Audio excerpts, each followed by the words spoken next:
চারজন স্ত্রী যদি বাড়িতে থাকে অনেকে ভয়ে ঘরে ঢোকে না, স্ত্রীদের জ্বালা যন্ত্রণা তাদের দাবি পূরণ করতে দিয়ে। আর জান্নাতের ভিতরে আল্লাহ এক একটা যুবককে স্ত্রী দান করবেন 70টা। জোরে বলি একটু সুবহান। তাদের ভিতরে কোনো ঝামেলা হবে না, ঝঞ্ঝাট হবে না, অশান্তি হবে না, মারামারি কাটাকাটি হবে না, গালিগালাজ হবে না। 70টা 18 বছরের যুবতী নারী দৈনন্দিন আপনার পরিষেবা দেওয়ার জন্য, আপনার মুখের মুস্কি হাসি দেখার জন্য, আপনার সঙ্গে সৎ আচরণ করার জন্য তারা ব্যতিব্যস্ত হয়ে থাকবে।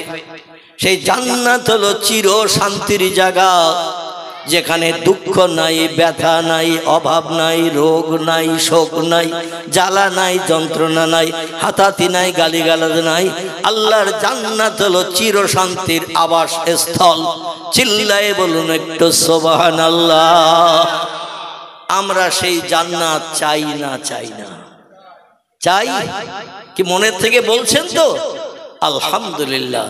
তাহলে যে জান্নাতের মালিক তিনি, তার নামের আওয়াজ আর একটা বার একটু গলা ছেড়ে তুলি, আল্লাহু আকবার। এই আওয়াজটায় আল্লাহ খুশি হলেন না খুশি হলেন? আল্লাহর নামের তাসবিহ যত পড়বেন, আযকুরুল্লাহ যিকরান কাসীরা, আল্লাহর নামের স্মরণ যত করবেন, আল্লাহর নামের আওয়াজ তুলবেন যত, আল্লাহ তত বেশি বেশি বান্দার উপরে খুশিতে একেবারে পরিপূর্ণ হয়ে যাবেন। জোরে বলি সুবহান।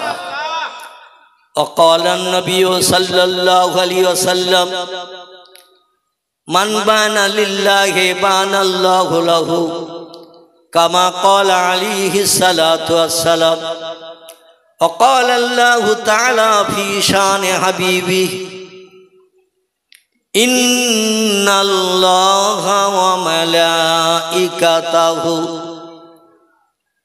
يصلون على النبي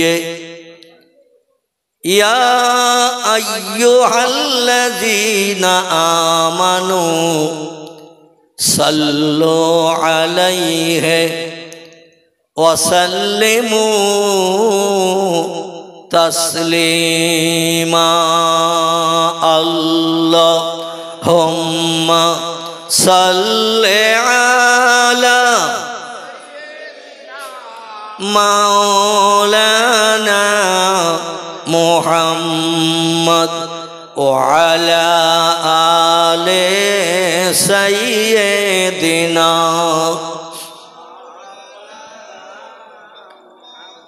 ওরে গোলাপ তুই কি প্রথম, ওরে গোলাপ তুই কি প্রথম চুমেছিলি মোর নবীর কদম, তাই কি রে তোর খুশবু সদা আতর মাঝে জাগে। মুহাম্মদ নাম যতই জপি ততই মধুর লাগে, ওই নামেতে এতই মধু কে জানি তো আগে। আল্লাহুম্মা সাল্লি আলা, মোহব্বতে প্রাণ খুলে পড়ুন, মাওলানা মুহাম্মদ ওয়া আলা আলি সাইয়্যিদিনা। ওরে ভ্রমর তুই কি প্রথম, ওরে ভ্রমর তুই কি প্রথম চুমেছিলি মোর নবীর কদম, তাই কি রে তোর গুনগুনানি শুনতে মধুর লাগে। মুহাম্মদ নাম যতই জপি ততই মধুর লাগে, ওই নামেতে এতই মধু কে জানি তো আগে। আল্লাহুম্মা সাল্লি আলা মাওলানা মুহাম্মদ ওয়া আলা আলি সাইয়্যিদিনা।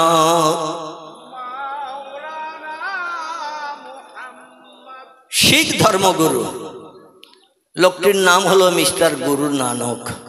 কি নাম বললাম? পাঞ্জাবিদের ধর্মীয় নেতা, যাদের বাহ্যিক সুন্নত হলো 4টি। কটি বললাম?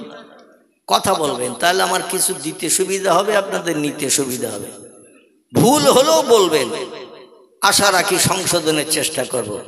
আর আমি তত্ত্ব দিতে যে যদি কোনো ভুল বলি, আপনার ব্রেন মগজে যদি ধরা পড়ে, সঙ্গে সঙ্গে নক করবেন, আমিও সংশোধন করে নেব ইনশাল্লাহ। তবে যে মজলিসে বক্তা শ্রোতার কথার বিনিময় হয়, ওই মজলিসে জজবা তৈরি হয়। আর যে মজলিসে বক্তা শ্রোতার কথার বিনিময়ে জজবা তৈরি হয়, আল্লাহ পাক সেই মজলিসে আসমানি রহমতের দরজা সব খুলিয়ে দেন। আর একটু জোরে বলুন। তালি কোরআন হাদিসের মজলিসে বক্তা শ্রোতার কথা বলা ভালো না খারাপ? ভালো। এই জন্য মাঝে মধ্যে যদি আমি কিছু জিজ্ঞাসা করি, উত্তর দেবেন, ঠিক হলেও দেবেন, ভুল হলেও দেবেন। ভুল হলে সংশোধনের চেষ্টা করবে অধম। আর আমার বক্তৃতার ভিতরে যদি কোনো ভুল আপনাদের মগজে ধরা পড়ে, সঙ্গে সঙ্গে নক করে দেবেন। কারণ নবীজি বলছেন, কুল্লু বনি আদামা খাত্তাউন, প্রত্যেকটি আদম বংশধর হলো ভুলে ভরা গুনাহগার। জোরে বলুন সুবহানাল্লাহ। কোন ব্যক্তি বলতে পারবে না আমার কথার কোনোদিন ভুল হয়নি, কোন ব্যক্তি বলতে পারবে না আমার কাজের কোনোদিন ভুল কেউ ধরতে পারেনি। রাসূল বলছেন, প্রত্যেকটি উম্মতে মুহাম্মাদি গুনাহগার, গুনাহ নেই, অপরাধ নেই এমন কোন মানুষ পৃথিবীতে নাই। আবার কাজ করলে ভুল হয়, কথা বললে ভুল হয়। যে লোকটি কাজ করে না তার কাজের ভুল পাওয়া যাবে? যে লোকটি কথা বলে না বোবা, তার কথার কোনো ভুল বার করা যাবে? কারণ কথাই তো বলিনি। এই জন্য কথা বলতে গেলে ভুল হবে, কাজ করতে গেলে কাজের ভিতরে ভুল ধরা পড়বে। তাই বলে চুপ করে বসে থাকবো না। আপনারাও ভুল তথ্য দিলে ইনশাল্লাহ আমি অধম চেষ্টা করব সংশোধনের। আর আমার বক্তৃতার ভিতরে ভুলবার হলে আপনারাও নক করবেন, আমিও সংশোধন করে নেব। সবাই বলি ইনশাআল্লাহ। আমাদের ভারতের একটি অঙ্গরাজ্য আছে উত্তর দিকে অবস্থিত, উত্তর পশ্চিমে। এই রাজ্যটির নাম হলো পাঞ্জাব। কি নাম বললাম? পাঞ্জাব। পাঞ্জাব রাজ্যের অধিকাংশ অধিবাসী তারা হলো শিখ ধর্মাবলম্বী, গুরু নানকের আদর্শের অনুসারী তারা। গুরু নানকের বাহ্যিক সুন্নত হলো 4টি। এই 4টি বাহ্যিক সুন্নত যারা মেনে চলে তারা গুরু নানকের অনুসারী। আমাদের পয়গম্বর মুহাম্মদ রাসূলুল্লাহরও বাহ্যিক সুন্নত 4টি। জোরে বলুন একটু সুবহানাল্লাহ। আমাদের নবীর কটি? গুরু নানকের যেমন 4টি, আমাদের পয়গম্বরও তেমন 4টি। গুরু নানকের সুন্নত কটা আগে শুনে নিন। গুরু নানকের প্রথম সুন্নত হলো মাথায় পাগড়ি বাঁধা। 2 নম্বর, পাগড়ির ভিতরে কিছুটা চুল লম্বা করে বেনি বাঁধা। 3 নম্বরে তাদের ধর্মগুরু সুন্নত হলো 2 হাতে 2টি চুড়ি বা বালা পরা। যত পাঞ্জাবিরা ড্রাইভিং করে, গাড়ির খালাসিগিরি কাজ করে, দেখবেন ওদের 2 হাতে 2টি বালা পরা রয়েছে, মেয়েদের মতো চুড়ি। 4 নম্বর গুরু নানকের সুন্নত হলো মুখে দাড়ি রাখা। কি রাখা? মুখে দাড়ি রাখা। এই 4টে জিনিস যার ভিতরে থাকবে না সে গুরু নানকের উম্মত না। আমার ভাইরা, এই জন্য আমাদের ভারতবর্ষের যত অঙ্গরাজ্য আছে, সুরাট, মিরাট, রাজস্থান, গুজরাট, মহারাষ্ট্র, উত্তরপ্রদেশ, বিহার, তামিলনাড়ু, কর্ণাটক, পশ্চিমবাংলা, ঝাড়খণ্ড, যত অঙ্গরাজ্য আছে প্রত্যেকটা জায়গায় দেখবেন পাঞ্জাবিদের দেখলেই চিনতে পারা যায়। ওদের হাতে দুটো বালা থাকে, মাথায় ওদের পাগড়ি বাঁধা থাকে, মুখে ওদের দাড়ি থাকে, থাকে না? দাড়ি থাকে। এখন গুরু নানকের সুন্নতের দাম বেশি না পয়গম্বর মুহাম্মদ রাসূলুল্লাহর সুন্নতের দাম বেশি? কার দাম বেশি? রাসূল বলছেন, মান আহাব্বা সুন্নতি ফাকাদ আহাব্বানি ওয়া মান আহাব্বানি কানা মাই ফিল জান্নাহ। জোরে বলুন আল্লাহু আকবার। আল্লাহ নবী বলছেন, আমার বাহ্যিক সুন্নত হলো চারটি। একটি হলো মাথায় পাগড়ি বাঁধা, 2 নম্বর হলো মাথায় টুপি পরিধান করা, 3 নম্বর আমার সুন্নত হলো মুখে দাড়ি রাখা। নবী বলছেন, মান কাতা আল্লাহিয়া ফাকাত কাতালানি। যে লোকটি আমার সুন্নত দাড়িকে কর্তন করে বানর হনুমান মার্কা চেহারা বানালো, ফাকাতালানি, সে উম্মত আমারে যেন মার্ডার করে দিয়ে দিল। নবীর যদি কেউ সুন্নত নষ্ট করে মার্ডার করে, ও লোকটার ঠিকানা জান্নাতে হবে না জাহান্নামে হবে। দুনিয়ার যে কোনো একটি ব্যক্তির প্রাণনাশ যদি করেন, হিন্দু হোক, জৈন হোক, শিখ হোক, বৌদ্ধ হোক, ইহুদি হোক, খ্রিস্টান হোক, কোল হোক, ভিল হোক, নাগা হোক, খাসা হোক, মুন্ডা হোক, আর্য, অনার্য, আদিবাসী, সাঁওতালি, যে কোনো ধর্মাবলম্বী মানুষ বিনা অপরাধে যদি মার্ডার করে, প্রাণনাশ করে, হাদিস শরীফের কথায় লোকটা হলো চির জাহান্নামী। নবী বলছেন, আমার সুন্নত হলো দাড়ি রাখা। এই দাড়ি যদি খুরকেসি দিয়ে কর্তন করে বানর হনুমানের মতো চেহারা বানাই, ফাকাতালানি, সেজন্য আমি মুহাম্মদ আমারে মার্ডার করে দিল। যে আমার প্রাণনাশ করলো হাসরের মাঠে, তার সঙ্গে আমার কোনো সম্পর্ক থাকবে না এবং আমিও তার সঙ্গে কোনো সম্পর্ক রাখবো না। এই জন্য আমার সজিনা তলার যুবক ভাইদের কাছে অনুরোধ রাখবো, 50-55 বছর বয়স হয়ে গেছে বাবাজি, যাদের মাথার চুল যেমন সাদা, মুখের দাড়ি বার হলেও হবে সাদা, যেমন আমি অধম, আমার মাথার চুলও দেখেন সাদা, দাড়িও হয়ে গেছে ওই রকম সাদা। আমার ভাইরা, দুনিয়ার সৌন্দর্য শ্রীবৃদ্ধি করার সময় আর নাই। বয়স 50-55 হয়ে গেছে আমার বাবাজিরা। আগামীকাল থেকে ওয়াদা করে আল্লাহ নবীর সুন্নত দাড়িতে আর খুরকেছি লাগাবো না। পারবেন? যাদের আছে তাদের আছে, যাদের মুখে এখনো নাই, কবরে যেতে হবে না, হবে না, হাসরে হাজির হতে হবে না, হবে না। আর নবী ছাড়া হাসরের মাঠে উম্মতে মুহাম্মাদীদের আর কেউ সাহারা হবে? যিনি হবেন আমাদের সাহারা, আমরা সেই ব্যক্তির আদর্শের রঙে মরণের দিন পর্যন্ত রেঙে চলব। তাহলে আজকের এই জলসাটা দেওয়া সার্থক হবে। ঠিক বললাম না ভুল বললাম? আজকের এই জলসা দেওয়া সার্থক হবে। আর যদি দিতে হয় তাই দিলাম, চাঁদা দিতে হয় তাই দিলাম, তাওয়ার অগ্নি 1 প্যাকেট বাড়ি যাব, এইসব চিন্তা ভাবনা নিয়ে যদি আসি, মৌলবী যা বলার বলবে, হাওয়ার মাধ্যম দিয়ে মাইক দিয়ে আওয়াজ উড়িয়ে চলে যাবে পাশের গ্রামের দিকে। যে মানুষ ছিলাম পূর্বে, সেই মানুষ থাকলাম পরবর্তীতে। এই রকম চিন্তা ভাবনা যদি থাকে, তাহলে মজলিসের শস্য দানা পরিমাণ লাভ হবে। নবী বলছেন, আমার সুন্নত যে লোকটি ভালোবাসলো, মান আহাব্বা সুন্নতি, আমার বাহ্যিক সুন্নত হলো 4টি। একটি হলো মাথায় পাগড়ি বাঁধা, 2 নম্বর মাথায় টুপি দেওয়া, 3 নম্বর আমার সুন্নত হলো দাড়ি রাখা, 4 নম্বরে আমার সুন্নত হলো হাঁটুর নিচে লম্বা জামা পরিধান করা। এই 4টি সুন্নত যে লোকটি মেনে চললো মরণের দিন পর্যন্ত, ফাকাদ আহাব্বানি, ওই লোকটা আমি মুহাম্মদ রাসূল আমার ভালোবাসার প্রিয় পাত্র হলো।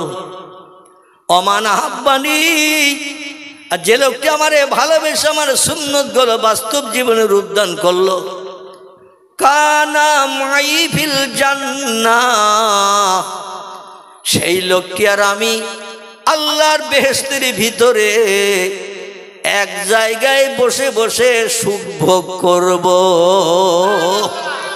নারায়ে তাকবীর। মসজিদে নববীতে আসরের নামাজ বাদ সাহাবীরা প্রশ্ন করলেন এই তথ্য শুনে। সাহাবীরা প্রশ্ন করলেন, ইয়া রাসূলুল্লাহ, জান্নাত তো বিশাল এরিয়ার। নবী বললেন, নাম হ্যাঁ। বলে তোমরা বুঝলে কি করে? বলে আপনি আসরের নামাজ বাদ মসজিদে নববীতে একদিন ওয়াজ করেছিলেন, আমাদের মনে আছে। সেটি হলো, আমার উম্মতের ভিতরে যে লোকটা সৎ আমল খুব কম থাকবে, তবে খারাপ আমল মোটে নেই। সুদ জীবনে খায়নি, ঘুষ জীবনে খায়নি, চুরি করে কারোর মাল আত্মসাৎ করেনি, কারো গালে চপটাঘাত করেনি, কটু কথায় কাউকে গালি দেয়নি, কোনো নারীর সঙ্গে অবৈধ যৌন মিলন করেনি, কোনো গরিব এতিমের হক ফাঁকি দিয়ে খায়নি, কোনো বিধবা নারীর দরজার কড়া নাড়া দিয়ে রাত 1:30টার সময় জীবন যৌবনের ক্ষুধা মিটিয়ে আসেনি। খারাপ কাজ খুব কম তার, তবে ভালো কাজ খুব বেশি করতেও পারেনি। হাসরের মাঠে মিজানের দাড়ি পাল্লায় ওয়াকিমুল ওয়াজনা বিল কিসতি ওয়ালা তুকসিরুল মিজান। আল্লাহ বলছেন, হাসরের মাঠে যেদিন হাজির দেবে, প্রত্যেকের জীবনের কৃতকর্মের হিসাব নিকাশ মিজানের দাড়ি পাল্লায় করা হবে।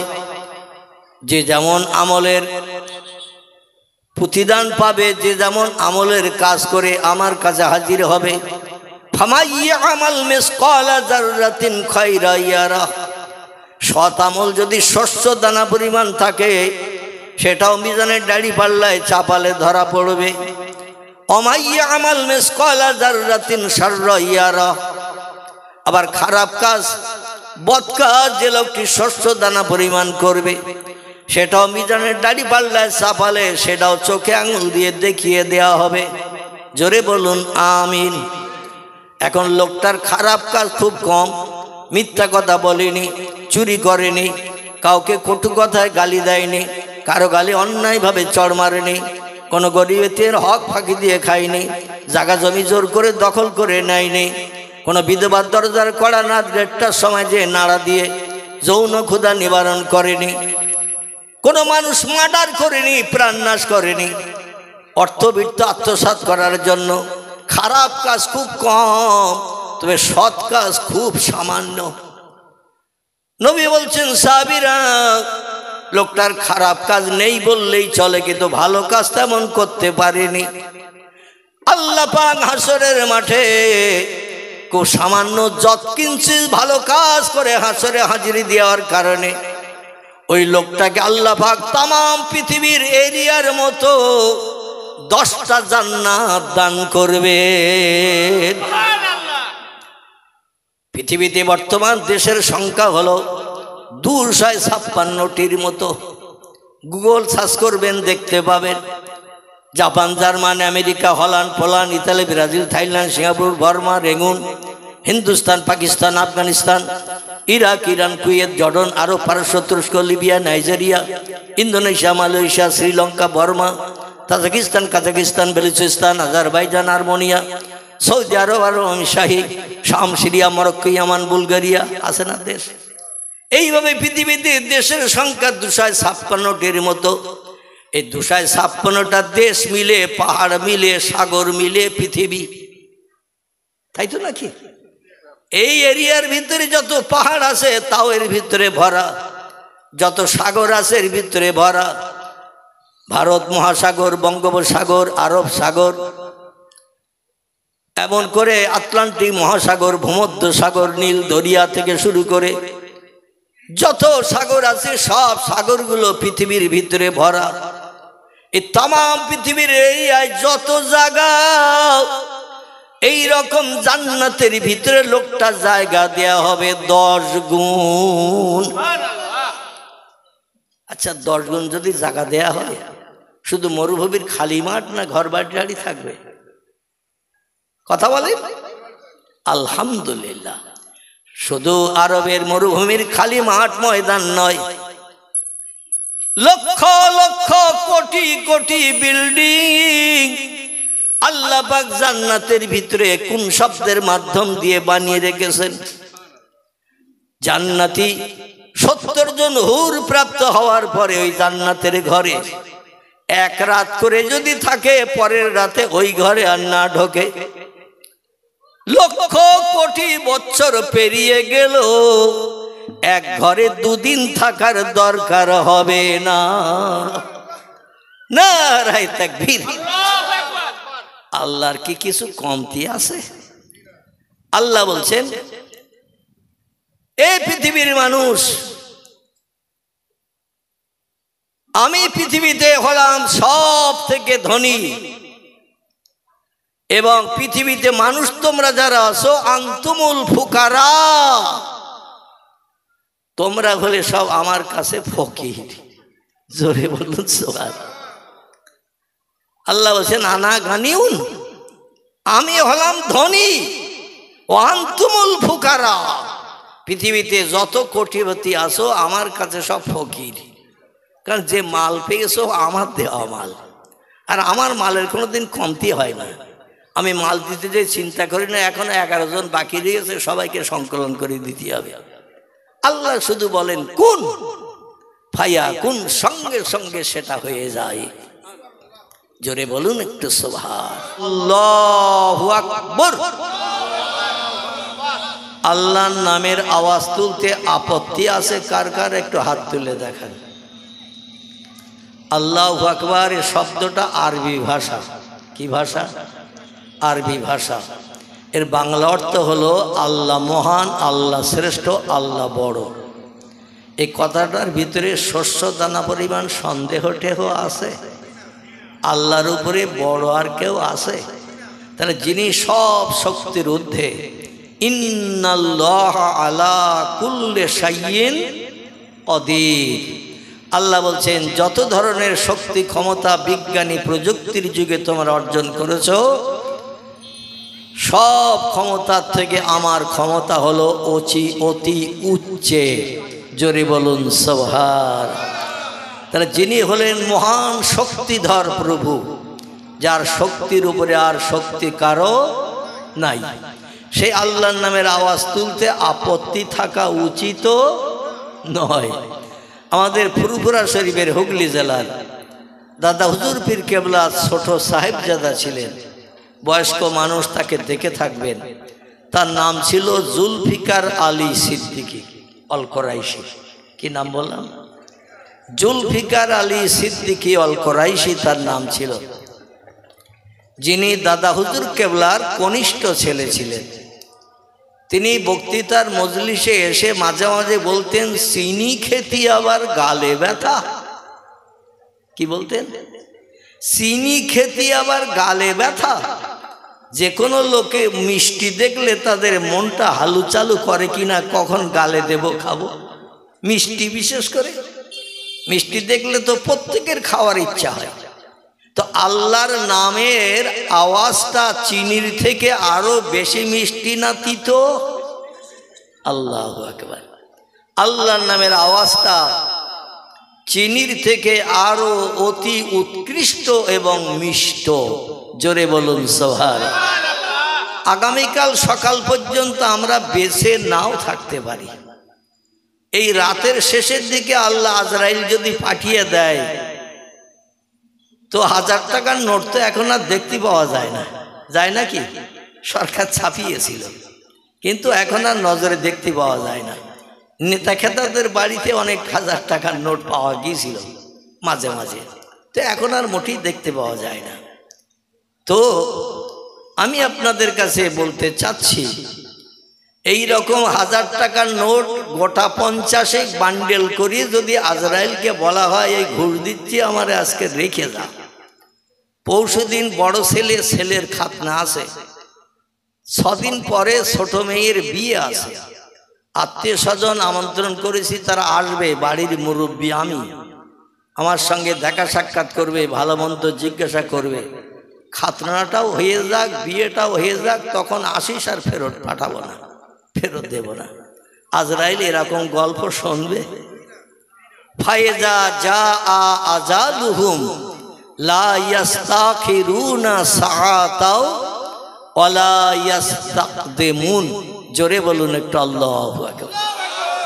আল্লাহ কোরআনই তত্ত্ব কোট করে দিয়ে বলছেন, আজরাইল যখন যার সামনে যে হাজির হবে 1 সেকেন্ড আগে, 1 সেকেন্ড বোঝেন তো, এই হাত ঘড়ি যেমন আমার হাতে একটা আছে, এই ঘড়ির ওই সেকেন্ডের কাঁটা টুক করে একবার চলে যেতে কত সময় লাগে?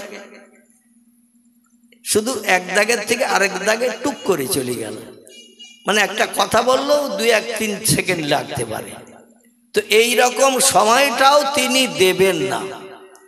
1 সেকেন্ড আগেও প্রাণনাশ করবেন না, 1 সেকেন্ড পরেও প্রাণনাশ করবেন না।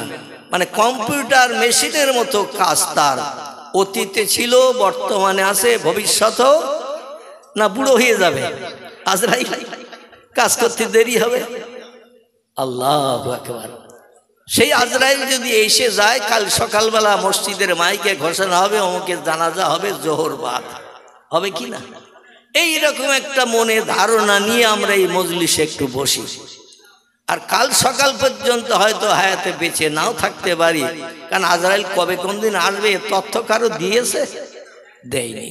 তাহলে একটু প্রাণ খুলে আল্লাহর পাক কালাম কোরআন, যেটি পৃথিবীতে সবথেকে উৎকৃষ্ট এবং সম্মানীয়, সবথেকে দামি কিতাব, 1450 বছর আগে ছিল, বর্তমানে আছে, ভবিষ্যতেও থাকবে, সেই কিতাবের সত্য কথা আপনাদের কাছে একটা আয়াত পরিবেশন করেছি।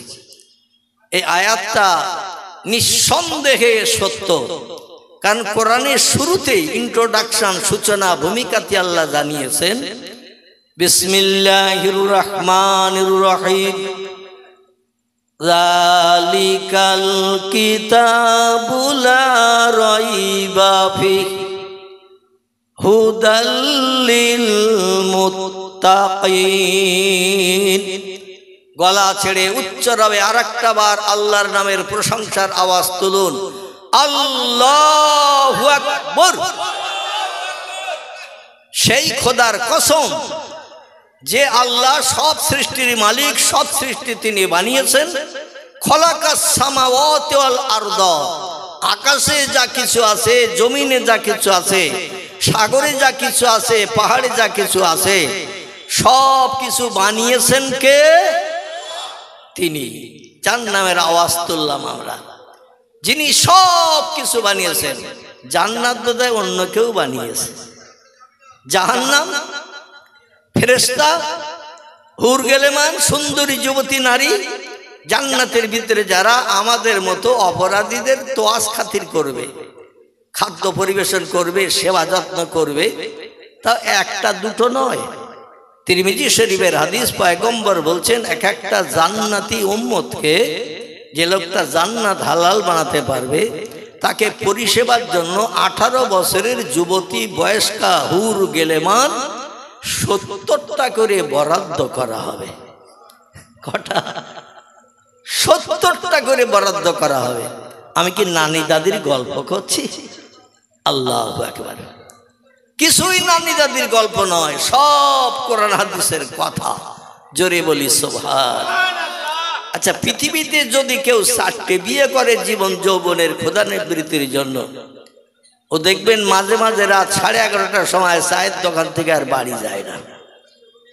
দোকানদার আব্দুল খালেক চাচা বলছে, 11:30টা বেজে গেছে, খরিদ্দার নাই, মশার কামড় খেয়ে দরকার নাই, চল মিন্টু বাড়ি যাই। মিন্টু বলছে, চাচা খরিদ্দার না থাকে তুমি ঝাঁপ লাগিয়ে বাড়ি যাও। বলে তুই? বলে আমি তোমার চায়ের দোকানের বাঁশের ধরাটা শুয়ে থাকবো সকাল পর্যন্ত। চাচা বলছে, আমাদের এক বলতে একটাই মাত্র স্ত্রী, তাই সে সকালবেলা ভোরবেলা আসি, চায়ের দোকান খুলি, সারাদিন খরিদ্দার পাত্রদের সঙ্গে আচার ব্যবহার করি, চায়ের কাপ ধুই, চা দেই। মনটার ভিতরে আনচান করে কখন বাড়ি যাব, খোকার মার সঙ্গে একটু দেখা করব, তার মুখের মুচকি হাসি দেখবো, পটল চারা চোখে চাউনি দেখবো, কলিজার গরম একটু পানি করব। একটা বউ আমাদের, তাই মনের ভিতরে আনচান করে কখন বাড়ি যাবো, একটু মুচকি হাসি দেখবো। আর তোরে এক বলতে 4টে বউ, আর তুই চায়ের দোকানে থাকবি, ব্যাপার কি? বলতে, চাচা ব্যাপার তো তুমি বোঝো না। বলে কি বুঝবো? বলছে তোমার চায়ের দোকানে মশার কামড় খেয়ে ঘুমানো ভালো, কিন্তু বাড়ি যাওয়া ভালো না। তার মানে বলে আমার বাড়ি 4টে বউ, বাড়ি যখন যাব কেউ এ হাত ধরে টানবে, কেউ এ হাত ধরে টানবে, কেউ মাজায় পাজা করে জড়িয়ে ধরবে, কেউ পা ধরে বলবে আমার এখানে থাকো। 4টে বউ 4 জায়গায় টেনে টানা হেসরা করে। বাধ্য হয়ে শেষ পর্যন্ত আমার বলতে হবে কাঁঠাল গাছ ফাড়া মতো ফেরিয়ে যে যতটা বাড়ি ভাগ করি নে। বিবিদের অনুরোধ রাখতে যে শেষ পর্যন্ত কাঁঠাল গাছ ফাড়া হতে হবে। তাই ওদের ঝামেলা না পোহানোর জন্য এই চায়ের দোকানের বেঞ্চিতে ঘুমাতে চাচ্ছি। আল্লাহু আকবার।